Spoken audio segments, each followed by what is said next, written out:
আমার ভিডিওগুলো দেখতে থাকুন, দেখতে দেখতে ভালো লাগে, ভালোবাসা হয়ে যাবে ইনশাআল্লাহ। শেরপুরে সড়ক দুর্ঘটনায় বাবা ও ছেলে নিহত হয়েছেন। শেরপুর জামালপুর সীমান্তের বক্ষপুত্র সেতু এলাকায় ট্রাকের ধাক্কায় মোটরসাইকেলে থাকা বাবা ও ছেলে নিহত হয়েছেন।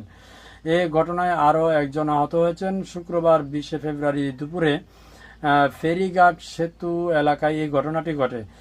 মৃত আইয়ুব ফকির শেরপুর সদর উপজেলার চরমুসারিয়া ইউনিয়নের কেদুনদুয়ার চর এলাকার বাসিন্দা আইয়ুব ফকির এবং তার ছেলে দেলোয়ার। স্থানীয়রা জানান, জুমার নামাজ আদায় করতে ছেলেদের নিয়ে মোটরসাইকেলে করে জামালপুর থেকে শেরপুর এসেছিলেন আইয়ুব ফকির। নামাজ শেষে তারা আবারও মোটরসাইকেলে করে জামালপুরের উদ্দেশ্যে রওনা দেয়। তাদের মোটরসাইকেল ফেরিঘাট সেতু এলাকায় পৌঁছালে পুলিশ চেকপোস্টে তাদের থামার নির্দেশ দেয়। তারা নির্দেশনা অনুযায়ী মোটরসাইকেল থামালে ওই সময় দ্রুতগামী একটি ট্রাক পেছন থেকে তাদের ধাক্কা দেয়। এতে ঘটনাস্থলে পিতা ও পুত্রের মৃত্যু হয়।